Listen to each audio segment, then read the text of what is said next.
I know I saw that. Did I see a Michter's Celebration Sour Mash on your Instagram feed Oh, you saw recently? that? I did see that. Yeah. I was lucky enough to win one. Oh, no kidding. Yeah, in a raffle. Wow. In a raffle. Is that sample D? It's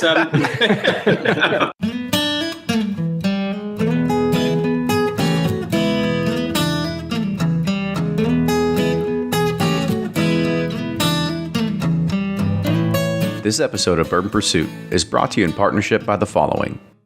The UPS Store franchise is your key to financial freedom, being your own boss, and having complete control of your time.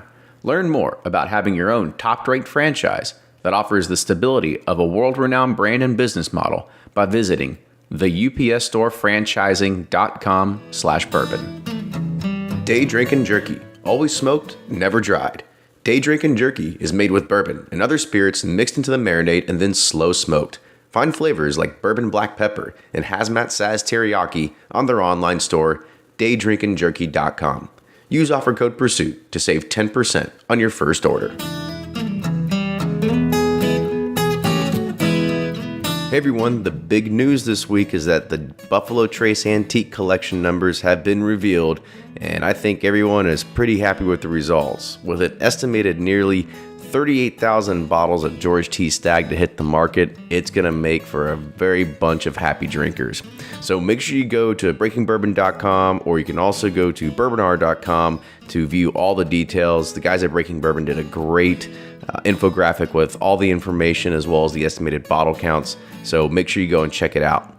This was a pretty awesome episode and a first for us as well. Superfan Michael Urado shipped out samples to each of us on the roundtable, and we tasted them blind going through this. And it was actually a pretty fun experiment. We got to see if we could, call BS all the guys that actually do blind or actually do tastings and reporting different kinds of bourbons. They get to put them to the test and see how good their palates really are. If you like this show, please let us know, and perhaps we're going to do another one in the future. Remember to keep those iTunes reviews flowing in and continue to support the show on Patreon. With that, enjoy this week's episode.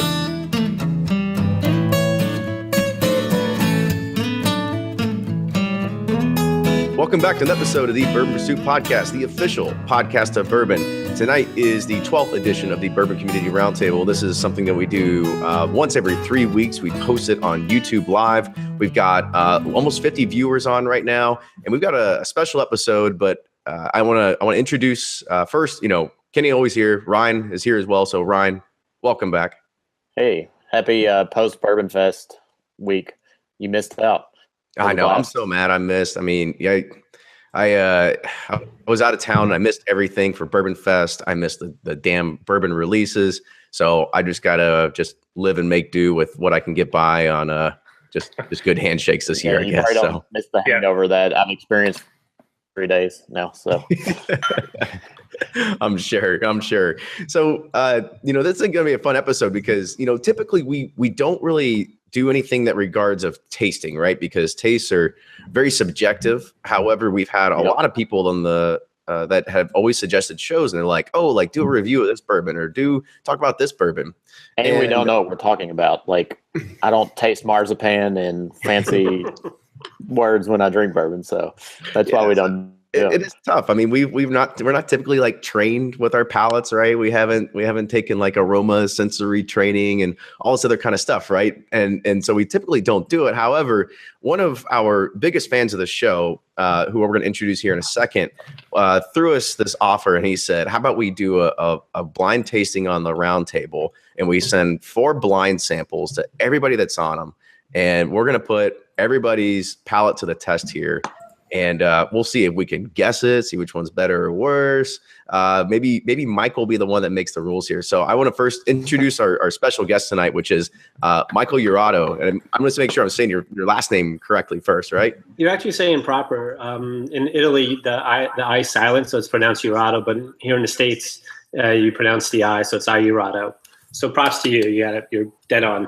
All right, I tried. Awesome. So Michael, I wanted to just give you a second to let you introduce yourselves to, I guess, Bourbon Pursuit Nation out here.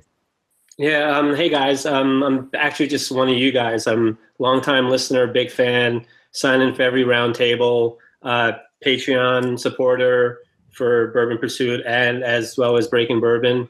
I mean, it was just one of those things where I was like listening to the podcast with Reed and Emerald, and I was just like, hey, that would be a fun idea. So I texted Kenny, and here I am. So basically what I ended up doing was I sent every member, every person on the cast tonight, 4 samples. Didn't designate anything else but A, B, C, or D. And that's basically what we're, just have some fun. I gotta also great idea, preface man. That was awesome. Yeah, I gotta also preface it because Blake was a little worried at first because he was like, "Well, who is this person? Is he gonna be sending us like stuff mixed with like oil or anything like that? Do they want to kill us?" Antifreeze. Michael, I'm like, okay, I know Michael. We're good to go. Yeah, serial killer. The guys, it's like going to a potluck. It's like if I don't know that person, I'm not eating the food. I don't know what their kitchen situations are. Leave to find out. It was Michael, so we're all good. Yeah, well, I appreciate it and super psyched. So thank you. Well, cool. So let's go around the horn and have each blogger kind of introduce themselves, where you blog at, and we'll kind of get this thing kicked off. So Blake, you go first. He always goes first. What's so special Shut about up, Kerry. Because he's on the left side of my screen, so it's just easy to go in this logical order. Put him in purpose on the left side so you can stare at him longer. Yeah. It's because You got here sooner, Kerry. You be first. Yeah. Go ahead, Blake. From Bourboner.com. You can find me at Bourboner.com/blog, Instagram, Twitter, Facebook. You can search BOURBONR. How do you pronounce that? Bourboner. Just make sure. It never gets old. It's the silent. It's the silent E. It's kind of like the I in Michael's. Exactly. Never gets old. It doesn't. All right, Kerry, you go. Kerry from Suburbia. I used to blog. I took a break, but I'm coming back tomorrow. Big article tomorrow. You're not going to want to miss it. SUBOURBIA.com. And I'm also on Twitter, usually pretty salty with my tweets, but it's entertaining if you follow. And then you'll find me here like every 3 weeks because I feel like it's every day. Kenny reminds us we got another one. Yeah, it's like Cycle Bar. Lined up. All right, Nick, you go. All right, I'm Nick from Breaking Bourbon.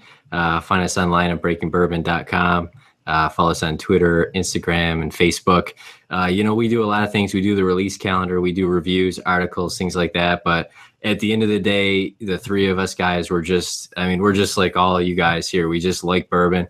We drink it all the time. And, it's become kind of like our lifestyle. So that's kind of transitioned into BreakingBourbon.com. And that's now transitioned into, this kind of thing and basically talking about bourbon 24/7. So Professional drunks. exactly. All right, Brian. All right, guys. Brian Harris, SippnCorn. Great to be on the show again.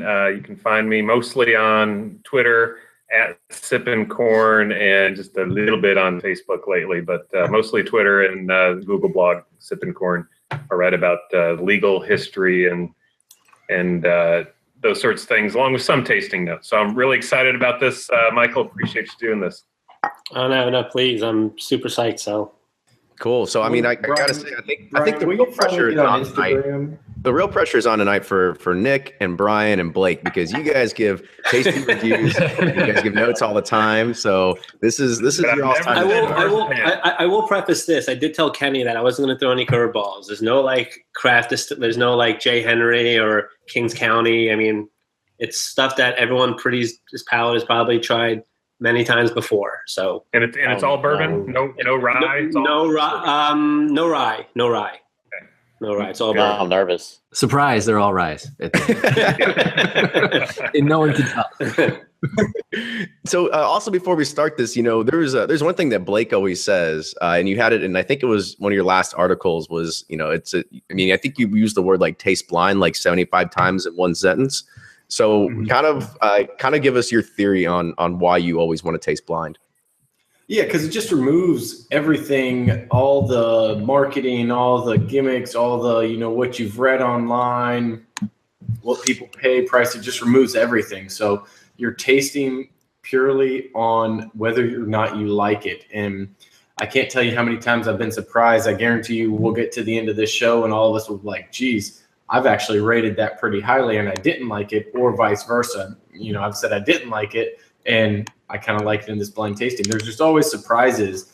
And it just helps for buying because there's no point of spending $150 on some limited edition release when you tasted it blind and you didn't like it, So it's just the best way to do reviews, tastings, and to truly figure out what you like and don't like. Okay, well, let's those cognitive biases.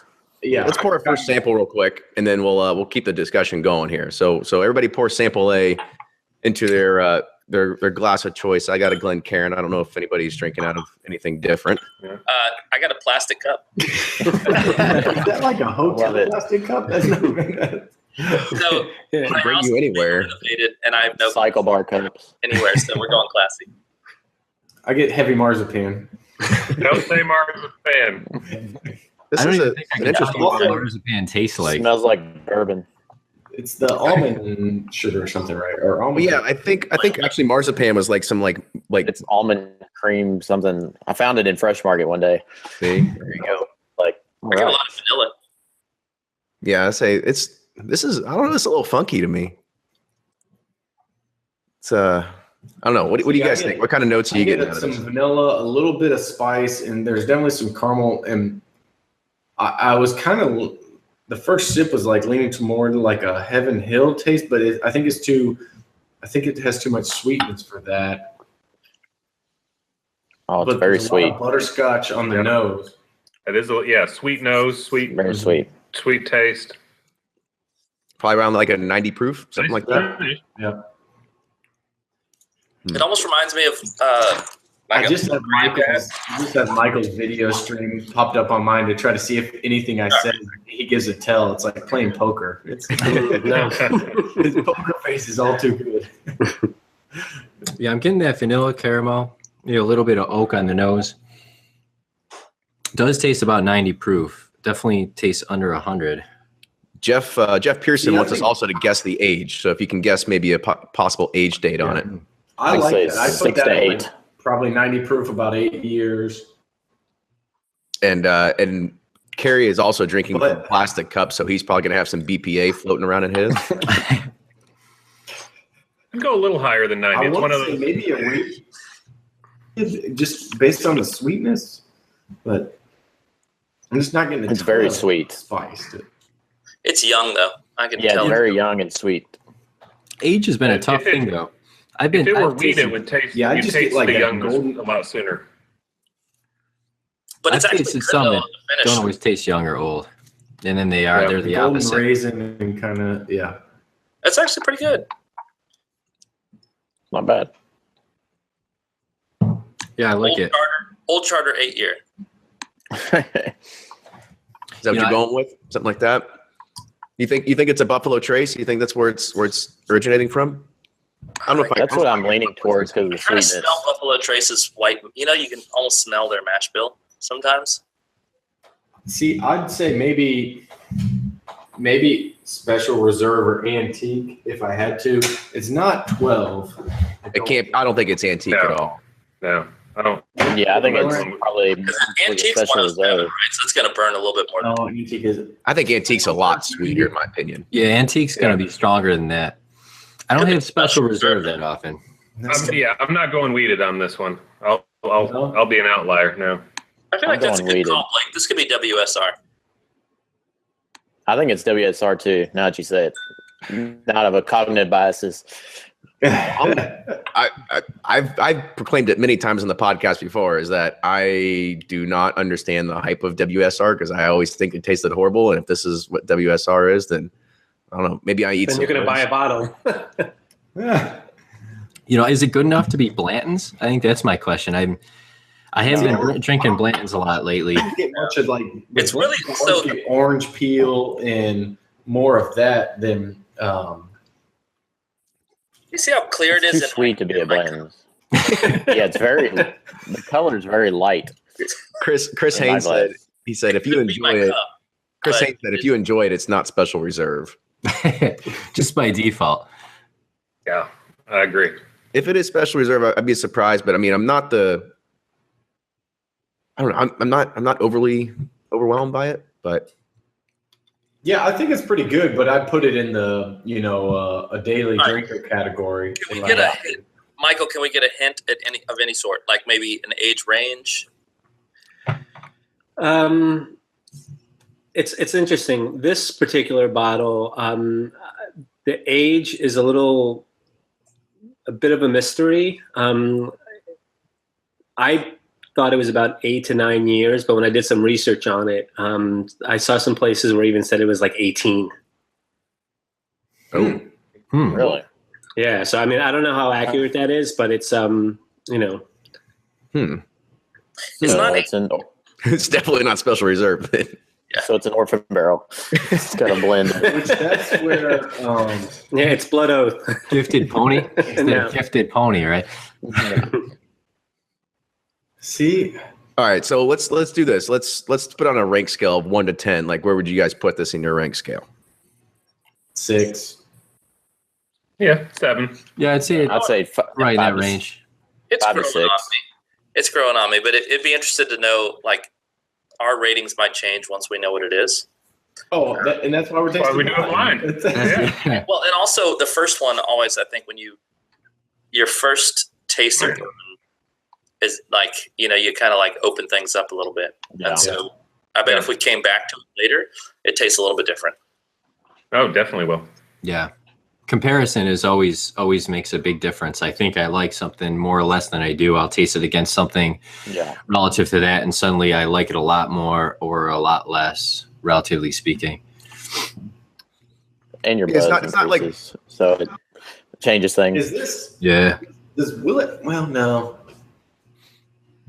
Yeah, I don't think this is wild turkey or anything like that. I mean, No, it it's not definitely has like it kind of like falls apart towards the end for me. It's See, something I'm that's thinking it's a like Buffalo late Trace thing, but maybe not. I don't know. I don't get any Buffalo Trace mustiness. I'm not going Buffalo Trace. Well, it's definitely not an old, out of date bourbon because you don't get that funk of like old wood with the older stuff. No, I got a little bit of the leather, kind of that tobacco early, but not much of it. I think it's just overwhelmed by sweetness is why you don't get much of any of that. I don't know. So Maybe it's when do my we allergy. reveal it at the end? I mean, we can go after probably one after each one, right? Or, Yeah. Makes the most sense. Or do you want to just reveal them all at the end? Go through them all and then do it at the end? One at Yeah, a time. kind of come back to them though. Sometimes you taste other ones and it hits you though when you come back to How about just tell us who distilled this? As far as distillery, want to know? It is Heaven Hill. it. Ooh. Yes. Blake gets the checkbox on this one. Blake, way to go. Well, hold on. It broke up. What was it? Heaven Hill. Ooh. Could be So an it's- old Came off of that. Larson. Man. It doesn't taste like larceny to me. No, but I don't drink a lot of larceny either. I don't so drink it's much probably- larceny. It's not bad. I just don't Yeah. have it that often. I just had larceny Saturday at U of L game, and it doesn't taste like. But I was kind of hammered. I mean, I don't know what other Heaven Hills that are over, that are, put at 11 or 8 or 9 years, but maybe 18. Like, you're not in Elijah Craig category. You're not in.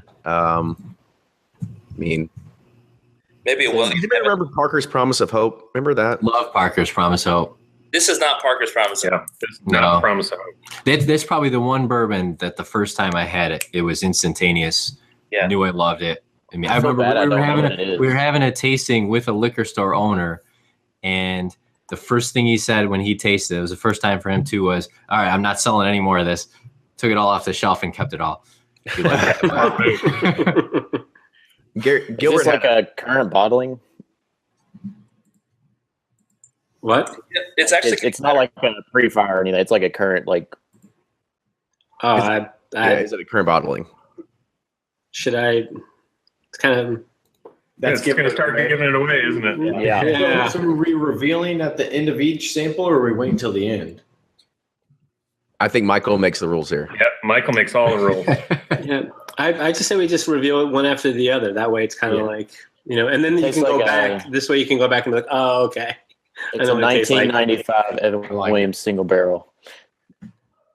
Gilbert Zamora said maybe David Nicholson because it's a recent brand that's kind of come out. But All right. Should I reveal?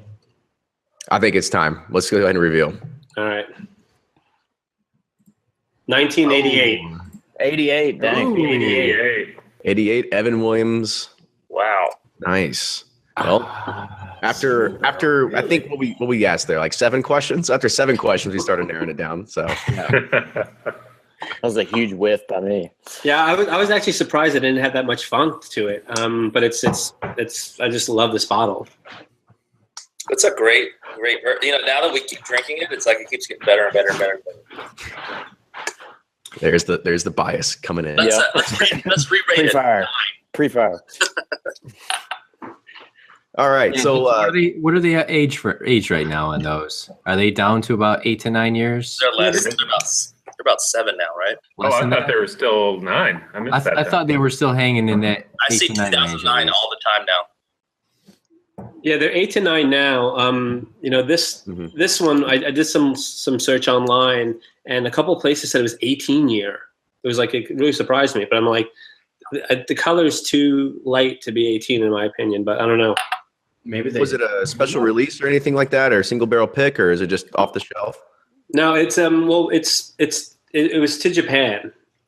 Okay, interesting. And so, what's the proof of that, Michael? 86.6. Wow. Yeah, so you guys were definitely dead on. Yeah, we knew it was lower proof. Yeah. Pat ourselves on the back on that. Everything else we failed miserably. Yeah. I feel like It's a hard one though. It's not like weeded bourbon. Not like that's an easy one to pick. That just had a lot of sweetness for Evan Williams. I know. I feel like, which I guess they are all different, but obviously, in the 80s. Interesting. I think I'm going to hold on to the rest of the sample for a little while now. Pull it back out and try it. I gotta say though, it doesn't taste that old at all. I don't get. I mean, you get a little bit of oak, but Tastes real young. I didn't get really a chance to chime in, but when I was sniffing it, and it could be the allergies or me coming over a sickness, but it almost smelled like like dried bacon grease. It almost kind of had that kind of scent to it to me. But what? I know, the same. That's the McDonald's in your pores, bro. All right, everybody pour sample B. And breakfast for Hey, you. by the way, Michael, this is the greatest round table I've ever been a part of. We do this every week. Because whenever we're not cool doing blind tasting, we can at least sound like we know what we're talking about. Now that we do here's to blind you, Michael. tasting, This is awesome. it's just, Nobody's going to trust your reviews ever again. I know. Hey Kenny, I did think of a cool idea. Like, so when this is all over, if you want to do another question and answer, if you guys come up with a really tough question, I'll send a sample of each to whoever wins. Oh, there we go. Nice. Okay, we're gonna do games, because I'm gonna give away some samples too. Yeah. So it'll be at the end. Yeah. so stick around. I'll give away one of these shirts as well. Uh-oh. I got a question in mind. Immediately, it smells like cotton candy. See, this is really good to me. And well, I shouldn't have said that already. Bias. It's totally cotton candy. Okay, so while we're sniffing here and drinking, Brian, I want to ask you a question. So, how often do you taste blind versus, just coming down to your basement or wherever you have all your bottles stored and just pouring something out or anything like that? Well, it's tough to drink blind, I guess, unless you've got someone pouring them for you. Now I've done a lot of blind samples, sort of like this, not ready for public humiliation on screen at the same time, but get samples blind and then with several people getting them, and then you all try to compare notes and do those sorts of things. But most of the time when I'm reviewing, it's either from a sample or a purchase I just made. So I'd like to do more blind on those reviews. The beast on getting those I know what most of them are. I love this one. I agree with Blake. This is the way to do it. Yeah. This is sample me of Kenny, some of the barrel picks. I can't believe I remember it, but the barrel picks that we did at Wild Turkey with Reed and them. This stuff. See, I was thinking like a big fruity OESK or something. I would take an OESQ. Oddly enough, I was thinking Four Roses at the same exact time. Yeah. Because of the proof, like it feels like you're around 110, maybe 115. That's a Q or an F. It's got some spice at the end that really hangs with you on the finish. Yeah, it's peach. I'm thinking Four Roses too, and I'd go with the B mash bill because I get a lot of rye on this. OBSQ.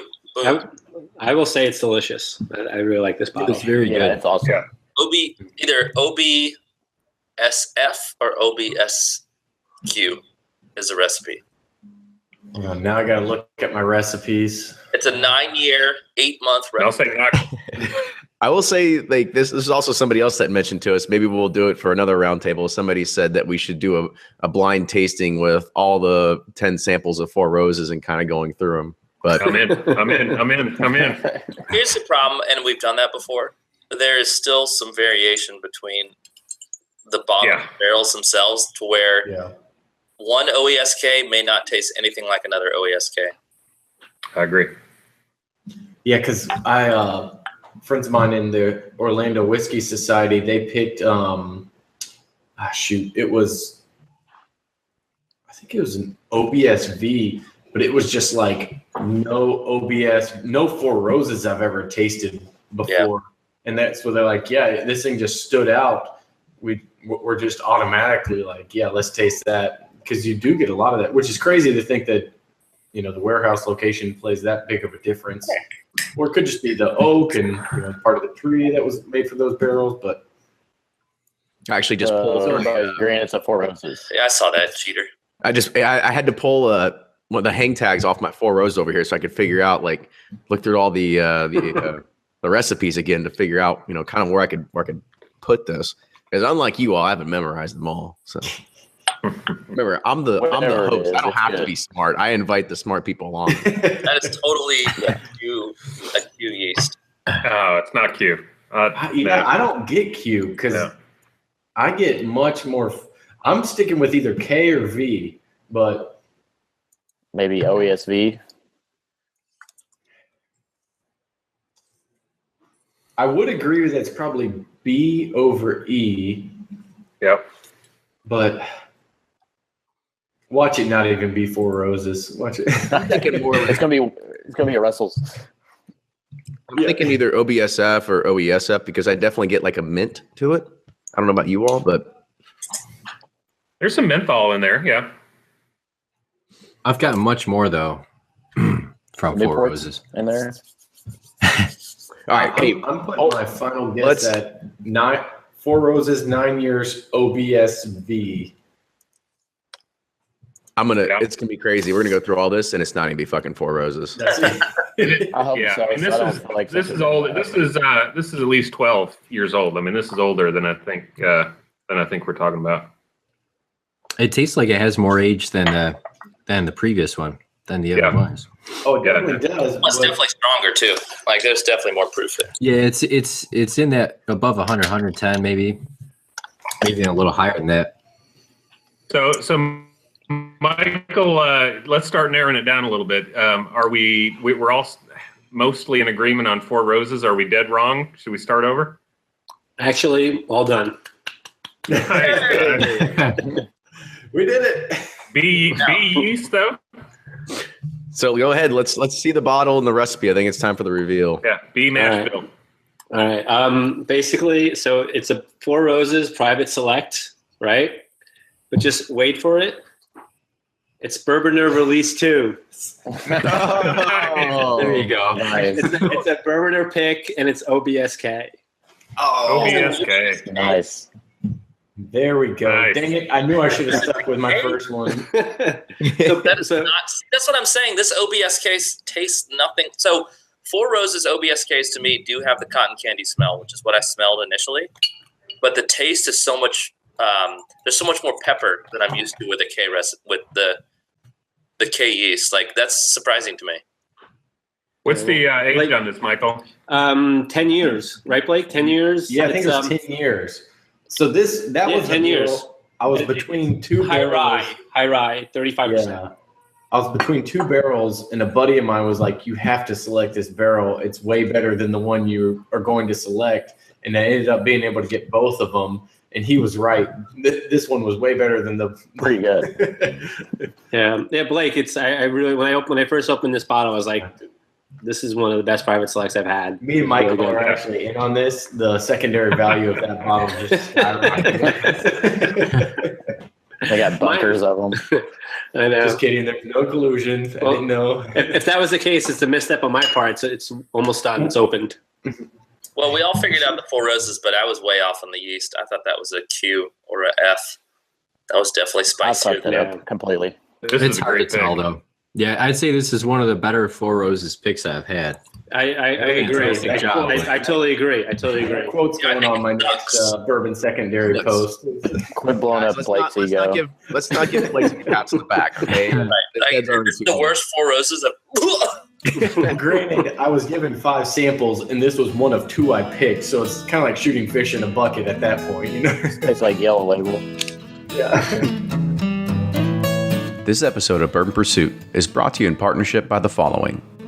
If you've listened to the show before, you know that Ryan has his own business and sees perks like financial freedom, being his own boss, and having more control of his time. And you want to do that too, but maybe you're just not sure where to start. All this can be yours when you open a UPS Store franchise. The UPS Store has over 35 years of franchising experience and was just ranked the number 4 top franchise to own by Entrepreneur Magazine's 2017 Franchise 500 list. The UPS Store offers stability, the support and reputation of a world-renowned brand, and a proven business model with all the training and marketing support you need to make your entrepreneurial dream come true. Stores are available in large and small markets across the country, and their franchising experts will help you find a location that's just right for you. Plus, there's financing for those who qualify and special programs for military veterans. The time to promote yourself to business owner is now. Visit the upsstorefranchising.com/bourbon to get started today. That's the upsstorefranchising.com/bourbon. Day Drinkin Jerky came to life when a passion for making smoked jerky and a love for fine bourbon united. It was an obvious marriage, and the proof was in the results. Word about their amazing small batch jerky got around from friend to friend, catching on like a prairie wildfire. Day Drinkin Jerky is made with bourbon and other spirits mixed into the marinade and then slow smoked with hickory wood, infusing the meat with natural seasoning and smokiness to add a punch of flavor that is beyond comparison or replication.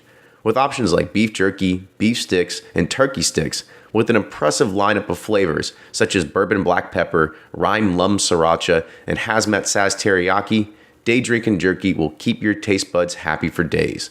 They even have a monthly subscription service.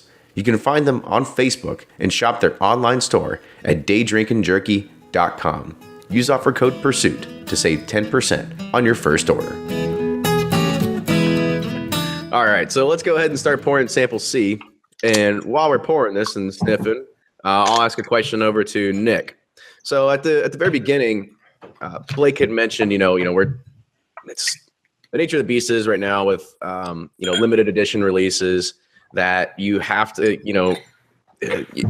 basically you want to try it before you buy it, right? However, with limited editions, you necessarily don't get that option because you have the opportunity to buy it now or it's gone forever. So what's your take on that? Like, is there any way to kind of get around that, or is it just kind of like, well, buy it, sample it out, and then sell it? Like, what's your idea? Share with friends.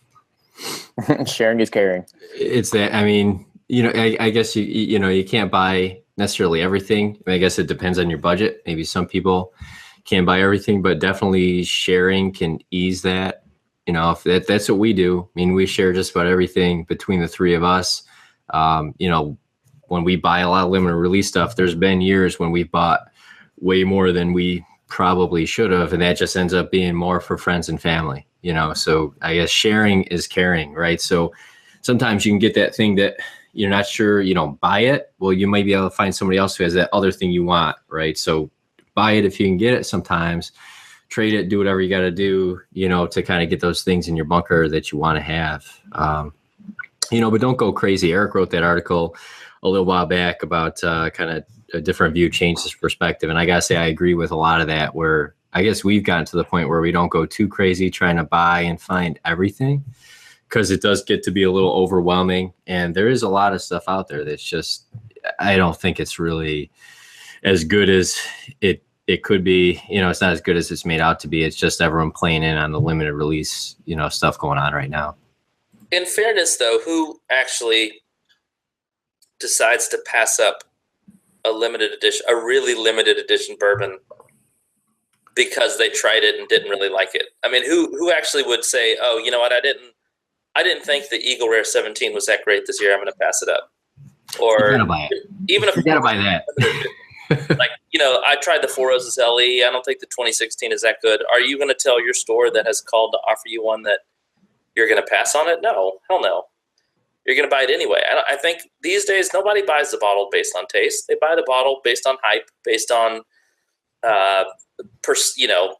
rarity of the bottle, being able to flip it later for something else. Like, that's what has ruined the whole hobby, is that it's not about taste anymore. It's about the bottle itself. It's about the fear of missing out, the FOMO of missing out on a limited release. That I mean, truthfully, last year, every limited release sucked. 2016 was the worst year for limited releases. But yet we all stockpiled what we could because we weren't going to not stockpile it, and that's the sad part of the whole thing, is it's so little to do with taste these days. It's a great answer, Kerry. Yeah. Thank you. Well, very insightful. Thank you. Are we sniffing 3? Have y'all heard of a distillery called Filibuster? I have. Yes, In Virginia? You guys have an AC, right? It's not a distillery, is it? Or whatever. I don't know. At the Whiskey Pig, Delilah's, that's a Filibuster finished at sherry cask. Holy cow. That was some of the best juice I've had in a while. It was I really know that taste on 3. I know what that is, but I can't place it. I mean, I'm getting a lot of pepper and cherry on the nose here. Yeah, cherry bomb. Sweet, almost like a National Distillers kind of nose. No, it's not that old because it doesn't have that funk. Yeah, no funk, but This is really good, though. Yeah. This is nice. In the sweet bomb. fruit and some spice.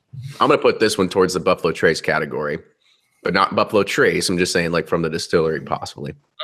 I catch like an old granddad kind of thing. Yeah, that's.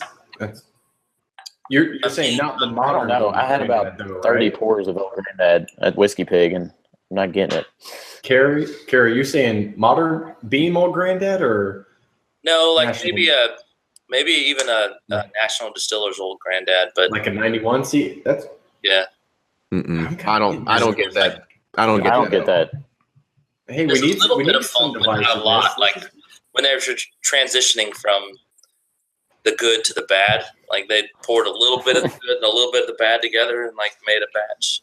See, I don't get much of like that mineraliness that you usually do get from the National Distiller, but it's just that sweet Usually get like bottle of the Werther bombs cherry. with National Distiller. This is another low proofer, though, right? Yeah, I'm thinking under 100 for sure. Yeah, definitely under 100. All right, so let's start narrowing this down. Like, where do you guys think it's from? I'm not even guessing anymore. I'm having trouble with this one. I really like it, but I'm having trouble placing it. Yeah, I will say this. It's like when I first had it, it was very unique. It was. The finish is incredible on it. Very good. Nice finish. It's got age on it. It does. But it's not. So I'm thinking barrel. So those things bring me to barrel proof. So this barrel is nowhere bourbon. near barrel proof. Barrel bourbon. It's not I think barrel it's a barrel. bourbon. No. Barrel bourbon batch bun. How much sake did Kerry have? Pure bar? All of it. 2 large Sakis like that big. And I sweated it all up, so it's all just sucking back in my system. It's sweet, Yeah, this but barrel bourbon for show. I don't know. I'd almost put it in like that 12 to 15 year range because it just has some good spice and good oakiness to it. But There's some rye in there too. Definitely some rye. I want whatever it is. I want a bottle. Yeah. How about this? William Heavenhill. It's a William Heavenhill release. Which one though? I don't get. I don't I haven't think had so. too many of those. No, I don't think anything was this cherry, in my opinion. I think It's based on still the cherry proof, and isn't the it? taste, it's got to be something Buffalo Trace-esque. I'm thinking it's Buffalo Trace. Like No, I don't taste their mash bill. You don't? I don't taste Buffalo. No, I don't. I I mean, don't taste Buffalo Trace either. a lot of my like 107 picks that I have, at least the single barrel picks, like a lot of them have this over cherry like flavor. And that's what it reminds me of. However, this doesn't strike me as like a weeded mash bill. So No. See, and I don't, but I'm just doing the narrowing it out. It's not Brown Foreman. It's not Four Roses. Doesn't have that Agreed. taste. It doesn't have a Heaven Hill taste. It's definitely MGP. not Beam. It doesn't have the wet cardboard taste. It's Basil Hayden. It's the dark rye. He got the dark No, rye you I know got what the this dark is? rye. and took This the is a water out of Knob it Creek somehow. pick. This is a Knob Creek pick, is what this is.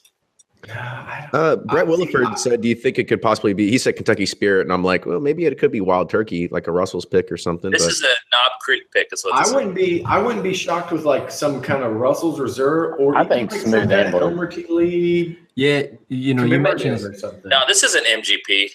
I can tell I MGP. think it's NGP. I've had some different tasting Smooth Ambler single barrel picks though, and I've loved a couple of them. All right, going back in for a little bit of a refill to get my final. Yeah, me too. I love this bottle, whatever it is. I think I emptied mine, so I'm. I know. I'm I sticking with emptied Knob mine Creek. too. I'm sticking This is with my Knob favorite Creek, so my far. favorite pick. Boom. Creek, Knob Creek. That's where it is. all right, so Kerry's locked in Knob Creek. Boy, 120 proof though? You think that's 120 proof? No way. No, It's not 120. I think it's a. Tastes like an old. I don't know. It reminds me of that 21C pick or something, Kenny.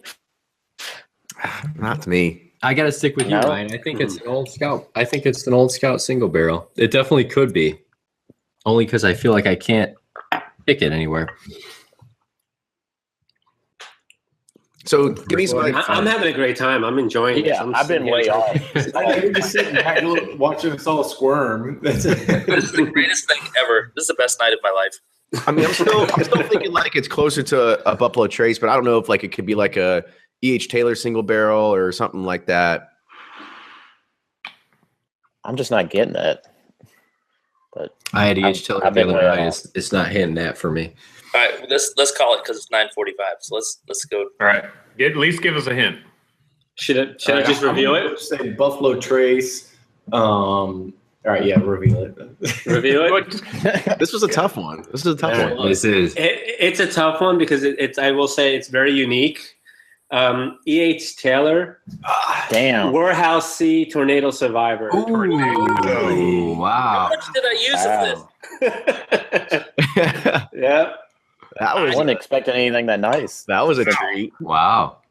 Well, thank you for the sample. That was delicious. You're I think welcome. I got a little bit left. I think I may have to pour it back in the. I know, that's- save for later. I'm looking at this, like, can I fit this? Do I have a funnel that small? Okay, now let's say this: is that bottle worth $1,000? I mean, it's really good, but It's really good. I mean, It's amazing, but $1,000? What's wrong with you people? I don't know. honestly, I like the max I'd probably go on it, which would probably have been like 4 years ago, probably like 350. That's probably what the max I'd go on it. But you all loved it, and Ryan was like, "This is the best one of the night so far." Yeah, it's no, awesome. I mean that's. I'm can't actually afford a little more $1,000. disappointed with what it is because I'll never buy a bottle of it, even though I loved it so much. I'm like, I can't. It wasn't life changing though. Like I mean, we all were kind of like, good. it's Well, what this bourbon's is the coolest life-changing? Part of a blind taste is that you really taste what's in that bottle that's so fancy. Exactly. Right. yep. But so of the three so far, which ones has been your favorite? Just out of curiosity at this point. That one. Honestly, A That one probably. for me. See, Yeah, I like that, but I'm a sucker for the OBSK, and part of Yeah, it I will acknowledge is knowing that it's OBSK. I will admit that, but I mean, I really like OBSK. Dude, thank you sucker for for that the example. That was crazy. yeah, much appreciated. That's correct. So I got a funny story about the tornado survivor. So I was in Boston, probably I think it was like 2013, 2014, something like that. And, at this point, Tornado's long gone off the shelves. But I go to this bar, and I'm with my team at the time for work. And we walk in, and they got probably about a third of the bottle of Tornado sitting there. And I look at some of my team members. I'm like, we're finishing this whole fucking bottle tonight. and we did. We crushed the entire bottle. And it was like, I don't know, like $18 a pour or something like that. It was something stupid. So do you think it tasted as good now, not knowing what it was? So it's 100 proof, correct? Yeah, it's 100 proof. The age, they say it's like between 9 and 11. That's what I've been able to find out about it. I can taste like tornadic activity. And it's bottled in bond. I mean, it's bottled in bond. So I can taste like wind, like ripped off. Helen Hunt in it. John Paxton. You could taste the sun beating down on the barrel. Yeah. I just want to save the little bit that's left of my sample until after I get off, so I can really enjoy it. That was good. So, Michael, that was an awesome one right there. Yeah, so let's go ahead and pour sample D, which is our final sample for tonight. I don't want to leave C. Now I'm wondering what sample D could possibly be. Well, and D must be great because, Michael, I have a half a pour, so D must be awesome, right? It could be because that's all I had left also. Uh-oh. Last guy. The hype is real. D is very dark. What? Hype beast. Dark. I will say I'm going to give myself some credit for that last one because I narrowed down BT. And You did. Kenny was the only one. You should have stuck with it. You were on to the E.H. Taylor. Yeah, way to toot your own horn. I was like, I don't think it's single barrel, but I haven't hit E.H. Taylor in a while, but it didn't strike me as the E.H. Taylor Yeah. for whatever reason. Well, that's because it was sitting out in the sun. yeah, you hadn't been struck by a tornado yet. So I haven't asked a question yet about this before we move on. So, I guess everybody's had a chance to do this. And so, Michael, I'll give you an opportunity to shine right here. So, we want to do blind samples, as much as we can to kind of do this. Do you have what's your process of doing blind sampling for yourself? Do you sit there and, pour some mystery bottles and hide them around the house and try to find them and go find a Post-it note and figure out exactly what you had drank or something? No. I mean, it's just like, I have about 30 to 40 bottles open, and it just really depends on my mood. And, and when this idea came up, I really just wanted to keep it bourbon, but at the same time, keep it something within something I know that you guys have had, like no curveballs, and just something that, at the same time, I think, something that everyone would enjoy. Because that's the whole point of this, isn't it? Absolutely. Yeah. Jeremy Kendrick said, how many times do you think a tornado has ever been drank out of a solo cup? It's probably the first time ever. How many pours did Kerry do? That's the question. Yeah. This is a 24-year Willet. You think? Yeah, this is like one of those B or C barrels. Oh, It's barrel proof. Barrel proof. Yeah, it's got the proof A on lot of that great nose. It's barrel proof for sure. I mean, it is All right, dark. look at my plastic cup right here.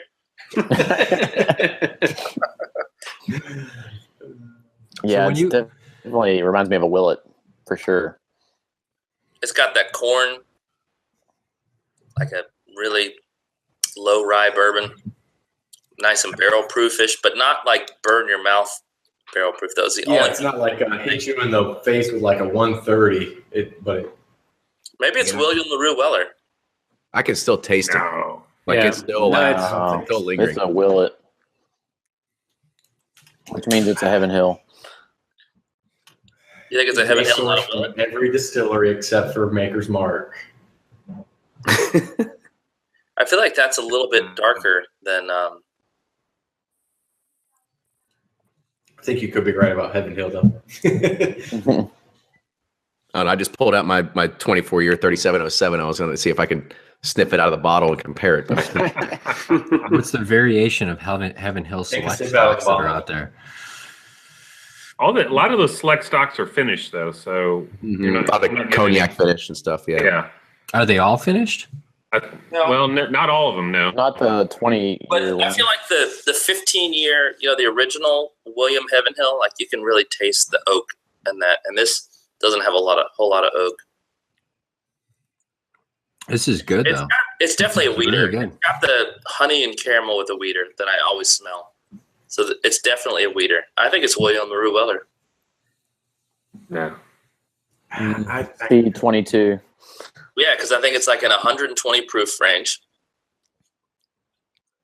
I think it's W, and I'm sticking to it. I'll stick to a Heaven Hill distilled Willet that's about 14 years old, about 120 something proof. This tastes a lot better than some of the 14s I've had. That's for sure. Yeah. Yeah. Well, it's better than the Old Forester Willets. This is a Heaven Hill. Yes, it's very nice. Barrel So, Ryan, 1393, Michael. So Ryan, you think it's a Willet? I think it's Blake hasn't chimed in yet, though. I'm agreeing with everyone that it's barrel proof. It's probably 15 or so years. I just haven't had enough of the older Willets to really be able to say, yeah, that's an old Willet. But I mean, I'm going to say I think I agree more with Brian. It's one of the select stocks, or I don't know, man. That's tough. It's really good. It's really good though. awesome. All right, so if we're going to put it in the proof wise, I think it's like 120, It's like- 124. Yeah. 120, 120. Yeah. 121.3 is my exact guess, Bob. So let's start there, Michael. What's the proof? 118. All right. 118. Close enough. Well done. Oh no, I'm over. All right. All right, so it's not William LaRue Weller. No. And confirm for Kerry that it's not William LaRue Weller. Well, so before we do that, so Kerry, explain to people why it couldn't be William LaRue Weller. Just to be able to share knowledge. Explain to people why you were wrong.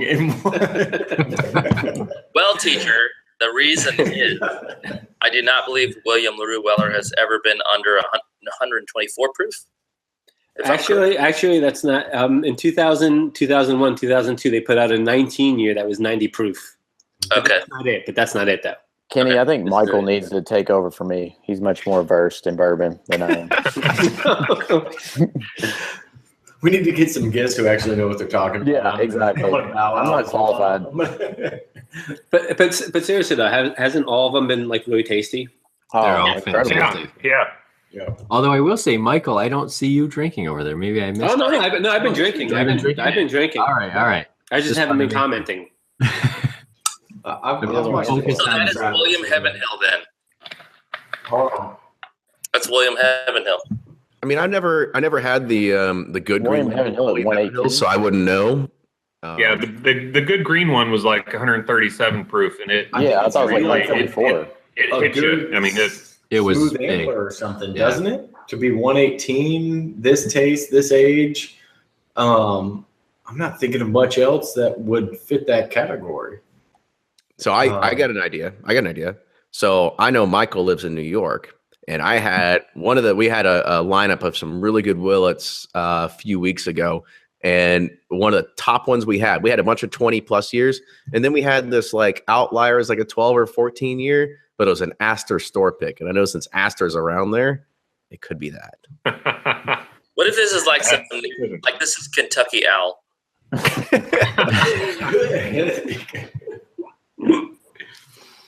This is really good, Michael. I think they've definitely progressed. They're all fantastic bourbons. Yeah, like I try to progress each in proof Yeah. and in character and taste and really just try to like eat little by little, like layer upon layer upon layer. This one's my new favorite. All right, so what is it? Tell us. Time to reveal. Let's see that Willet bottle. Well, I don't have. Select stock. I will say this though, I don't have the bottle, but it's Kentucky Owl Batch 7. No way. I reached out, and I will say this: I reached out to Dixon, and I told him I was doing this, I was like, and he's like, but they probably already have the samples. I'm like, even better. Well done, sir. So Dixon, so big props to Dixon, and I can't thank him enough. I mean, that he is an absolute gentleman. But he sent me out 6 samples that I could send to you guys. That's amazing. So that's pretty cool. That's pretty cool. It's really good. That's hilarious. Thanks, Dedman, for doing that. Really good. So All I had to do was drink it. I had it right here the entire time. where does Kentucky Owl get their stuff from? It is all undisclosed. yeah. So They they never buy went- from someone and rebarrel the majority of their. But the fact that you all thought it was Willet, I'm like, Which I mean, it Could may be the not same source. too far off. Yeah. But what's interesting is it's technically a 4-grain bourbon because they have some wheated bourbons and some rye bourbons in there. But I would say I enjoyed this sample, I think, a little bit more than whenever I tasted it, the sample that I was sent. When you knew it was. Well, I didn't Goes get to a show you. sent from them. What the hell? They don't send I think they samples sent it like to a bar your people. crew bar instructor, and he was supposed to give it to you. You got Did one I- now, so quit bitching. yeah, that's true, Kerry. You got one now. Yeah. Yeah. Just do the. So yeah, Michael, give Dixon my name. I mean, tell him hook a brother up. I told him exactly who was going to partake and everything and all that. So he was awesome. You are a gentleman and a scholar, and we all owe you some samples from this. Yes. No, not at all. Please, you guys, like, I listen. I mean, Kenny probably knows. Like, I'm like I listen all the time, and I email Kenny all the time, and it's just like the fact that I'm even on this show has just been awesome. Well, you also We appreciate it. We're honored to have you, and I'm going to go back to some Tornado right now. I know. I saved a little bit in my glass. All right. So who was the favorite out of the 1 through 4? Yeah. What were the favorites? We have to go back to see because well, let's do this. Before we do it, let's give a rundown of just a recap. So, Michael, give a recap of what A through D was. Okay, so sample A was Evan Williams Single Barrel 1988. Sample B was Four Roses, a Bourboner pick, release 2. Sample C was E.H. Taylor Warehouse C Tornado Survivor, and sample D was Kentucky Owl batch number 7. It was a good curveball right there at the end. It was funny because who has done the live review tastings? Like, I did it. I know Blake's did it, right? But we couldn't pick it out. So I know that's what makes it even harder on me is I tasted this less than a month ago and didn't pick it out. But You've had 4 bourbons before it, so 3 bourbons before. That's the way blind tasting goes. So, Yeah. so I kind of get a question. When you guys are drinking at home or, hanging out with friends, are you guys drinking one bourbon, drinking a lot of it, or are you just constantly trying different things what we pull out in one sitting? Yeah, no, it's a smorgasbord every time my buddies come over. Yeah. that's usually I'm drinking a lot of everything Yeah. at Kenny's house mostly. I enjoy the smorgasbord because it's like, oh, well, have you tried this? Okay, well, get a little bit of this. You'll like this. What's that? Quick reviews. So, Old Old Forester. Forester birthday, No, I haven't tried the Parker's Heritage from this year. What are your thoughts, real quickly, because they're going to drop any day now? Parker's was kind of disappointing for me. Really? Yeah. I really liked it. I really liked it. Yeah. Maybe it'll open up more, but I just thought I like barrel proof stuff, but I just thought the alcohol was too overpowering, and that I thought the Parkers And was they really put that good. down. I kind of like the whole marketing of we just picked good bourbon this year. Yeah, it's $160 for that bottle, by the way. Yeah. But you know what? It's still going all to the ALS fund, right? No, Profits. Yeah, like $10. No. I don't know if $10 a that's bottle. still the case, but it's $160, and that changed my mind about the whole thing. Okay. Well, How about birthday bourbon? but can you blame it? I still think it was but the Parker's is a single barrel, right? So 11 year, It is yeah. single barrel, yes. how it many is. different barrels are there? That's a good question. Because mine could have just not been one of the good ones. I don't know. I've had a lot of I Promise actually- of Hope single barrels, though, and they've all been pretty much identical to one another. Yeah. Mhm. I feel like the flavor profile is probably pretty close, Yeah. at least from barrel to barrel.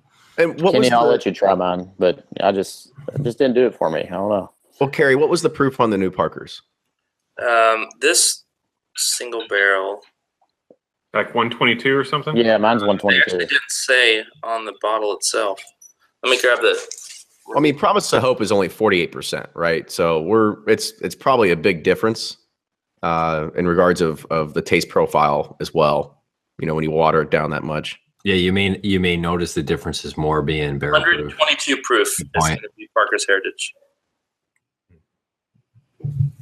Yeah, and that's taking the proof down. Those barrels apparently were really high. Yeah. That's pretty good. I just don't know if it's 160. It's not. It's definitely not. No. Good. It's good. It reminds me of like I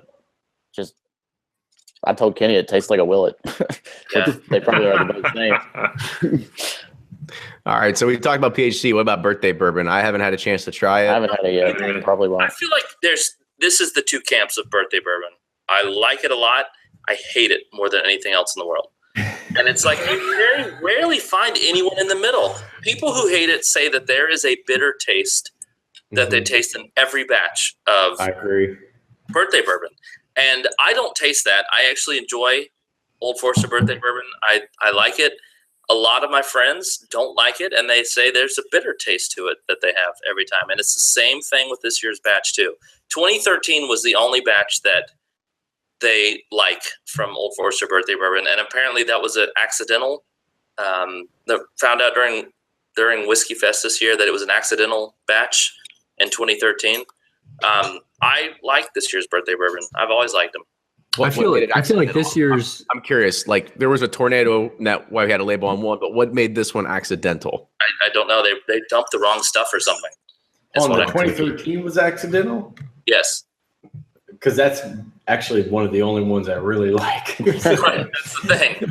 That's the wild turkey story, right? Yeah. Forgiven? Yes. Forgiven, yeah. But this year's Old Forester birthday bourbon I think it was more central line than usual. I think it appeals more to the masses than previous ones, which are hit or miss, just like you're saying. You may love them or hate them. There's 21,000 bottles this year. I don't remember what last year's release was, but it's a big release. It's their biggest ever for birthday bourbon. Yeah, I think it's the biggest ever that they've had. And so, I mean, I prefer it. It's a 12-year, was it 94%?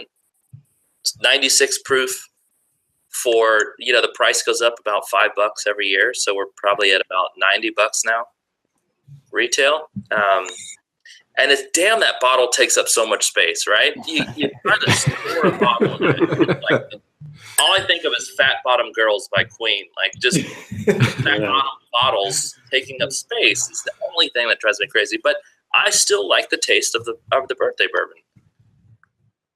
Are you a Brown-Forman fan? Do you like Woodford Reserve? Do you like the other stuff? Whiskey I don't care much for Woodford Reserve. No. I don't know what other products that they have. Old Forester single barrel. Like, I mean, the 1920 has been my favorite. Yeah, 1920 has been my favorite. 1897. Oh yeah. So the Statesman, Whiskey Row.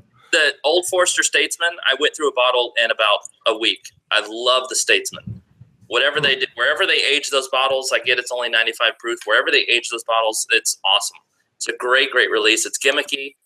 It's partnered with the movie, but it's only $55 for the bottle, and it's a great bourbon. So I'm actually a big fan of the Statesman. I'm just kind of torn on the birthday bourbon, and I feel like people fall either in the love it or hate it category for it. Like Trump. But you're gonna buy it no matter what, right? Exactly. If I give them the opportunity, I'll go buy 3 bottles. We don't get that here in upstate New York. Never hits the shelves. All goes to New York City. Yeah, I found a 2016 in the store. Yeah, I found anything. Michael, what did you think? I found a 2016 in the store last year. 2017. We'll see if I could locate that. What did you think of the 16? It's interesting. I've never been a fan of the birthday bourbon stuff. I've tried it. Like to me, the 1920 has been the best thing that they've put out. Yeah. It maybe because I don't know. That's just me. The 1920 is a really good release. I like Statesman a little bit better, even at lower proof. So the Statesman's pretty good? Yeah, it is. It's just, I don't know where they age those barrels, but it's got a really good flavor to it.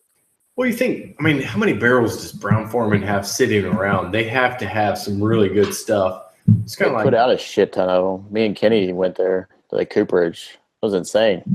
Huh. Did y'all pick a barrel out?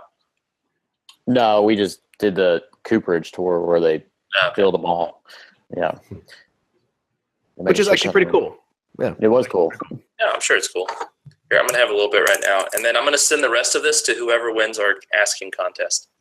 All right, so we'll start that after we wrap this up. So again, Michael, I want to say thank you for sending everybody samples. I think let's all give Michael a round of applause. So yeah, you're the man. Thank you. This was a great format. It was awesome, and love the samples that you sent. Thank you for taking the time.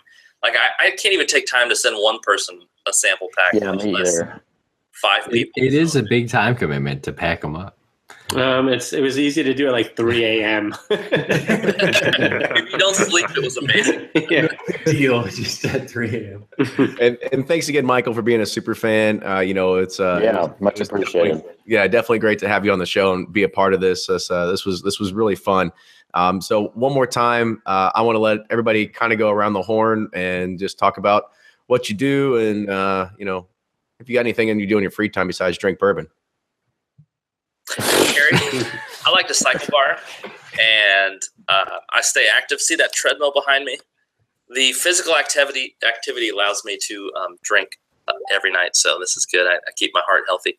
But you can find me on Suburbia. It's SUBOURBIA.com, or on Twitter as Bourbon. God, I'm freaking slurring my words already. Thank you for that. Saki. William Heavenhill. Bourbon_gamer on Twitter, and then I'm always on the Bourbonar Facebook group trolling everybody in the group, so you can find me. And if you didn't know, like, we had Kerry on as a single episode. I forget how long ago it was, but he had a pretty good segment of how he lost a lot of weight drinking bourbon. So you just can't just drink bourbon to lose weight, but his physical activity, it really paid off. So it was a good episode. Thanks. All right, we'll go over to you, Nick. All right, I'm Nick from BreakingBourbon.com. Check us out online.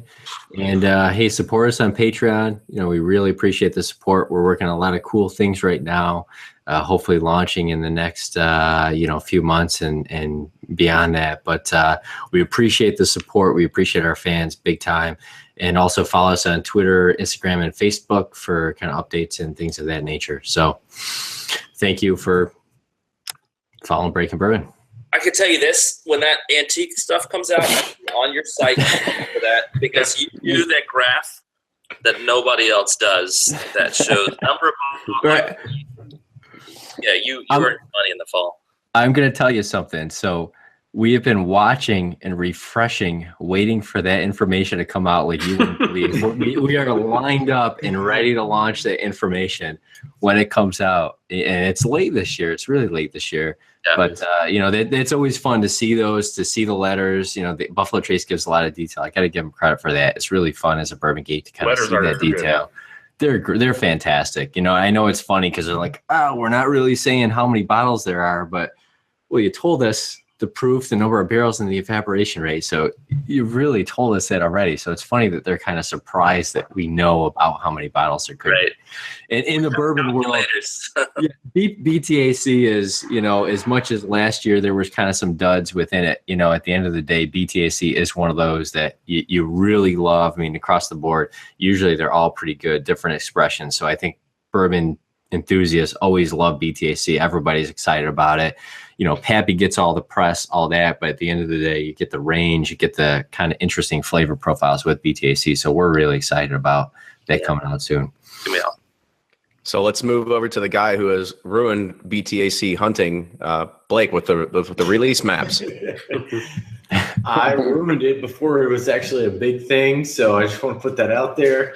We will be entering the 5th annual maps that everyone hates, which is the Pappy release map and the Buffalo Trace antique map. So look for those on Bourboner.com sometime this week. Once again, thank you, Michael, for doing this. It's been a lot of fun. Really enjoyed tasting blind. Always a good time. So thank you for doing it. I appreciate it. Just out of curiosity, like what were your favorites of the four? I mean, I think we could all agree that Sample B is probably the best bourbon we've ever tried. I honestly, I think the most surprising was, well, I mean, a lot of it was surprising, but Sample C, because I've tried that at bars before and thought, that's pretty good for the price. But I think Tasting Blind, I didn't give that as much credit, and I don't think I gave the Kentucky Owl Batch 7 as much credit. Yeah, I would agree on that. Yeah. Yeah, the Tornado, I've had it before too, and I was like, it's okay. But tonight I was like blown away by it, which is the blind taste list kind of just more than the Sample D, Ryan. Yeah, I was thrown off by the D too. I mean, I thought that was for sure a really good Willet pick, and I haven't had the Owl before, or the 7 at least. So, but that was really good. Also, C and D were close to for me. Like, it was my two favorites. Yeah, I was D far and away out of all of them. Really? It was all really good bourbon. There was no I mean, no bad pick in the group. No. That's awesome. I think the Tornado Survivor just had an overall good balance. It was proofed well. I think the only thing that the finish on it is and I think the only thing that the Owl kind of had was really lacking is it was very hot, kind of thing, compared to the rest of them, right? So I mean that would be even typical of a standard 14-year Willet, right? That was just pretty typical of that, right? Where it just comes off pretty hot, high proof. Where I thought just with the Tornado Survivor, I just thought it had pretty much the whole package there. Yeah, if you set all those bottles down in front of me and I knew what they were, I probably would have picked A as my favorite because I love Heaven Hill and Evan Williams single barrels. But like doing it blind, I'm surprised that I like the Tornado the most. It would have been interesting to see what we thought had we not known as we went along. Yeah, that'd be a good question. What we all would have picked had we not known, but then that would have given it away, I guess. But that would be interesting to see. We should have revealed it at the end. I'm telling you. I know that was Michael, 4 more to everybody. All right, I guess I'm opening the celebration, right? Yeah. That's right. But that is what's fun about doing it blind, though, right? Mm-hmm. Everything comes down. Right. You don't know what it is. Yeah. All right, Brian. All right, Brian with SippnCorn. Check me out at Twitter at SippnCorn, and everybody who's still there, and you guys, literally today on my book. So look for a book called Bourbon Justice. This time next year. Just in time for the Christmas run. So like we need the Law and Order dun-dun after that. Great we name, need some Brian. sound effects, Kerry. Kerry, you got some sound effects for us? He's a pretty big deal. His house smells like leather-bound books. That's just all bourbon bottles open. I can just see the picture on the cover. It's like a gavel, like hitting a Glencairn or something like that. Right? I might be going for Lady Justice. I don't know what the cover is going to be. That's going to be exciting. Pretty good. All right, I have done some modeling in my days, so if you need someone, I'll. You could be Lady Justice for me. Glamour shot.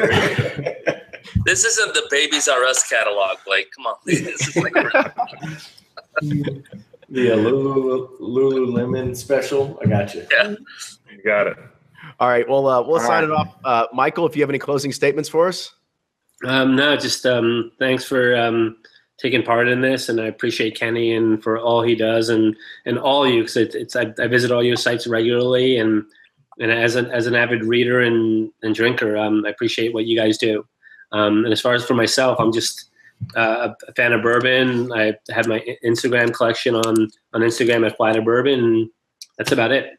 Cheers, my man. Awesome. Cheers to Michael. Cheers. Awesome. Thank you. We appreciate it. That was a great flight, Michael. That was a lot of fun. Michael, you just proved to me and affirmed that I'm unqualified to be a host of this show. You can take over from me. We'll let him do the spinoff. We'll do a New York edition or something like that. Yeah, exactly. There you go. Yeah, come out here. Come on out. So with that, giveaways. Oh, sorry. Yeah. We'll do that after we close out here. Yeah. So with that, I want to say thank you again for Michael coming on the show, supplying us with bourbon, letting us get drunk a little bit. Everybody else on the table, thank you for joining us. It's always a great time to have everybody on here because We said we do this every few weeks, every 2-3 weeks. So it is fun. But with that, make sure you catch us next time when we do this. It'll be another 3 weeks from now. So mark your calendars. We'll make sure that Kerry's pissed already. Yeah, we'll actually have it in the calendar already. I got to figure out the date. I don't have it in front of me. I know the date, but I'll make sure that we put it out there so you can join us at that time.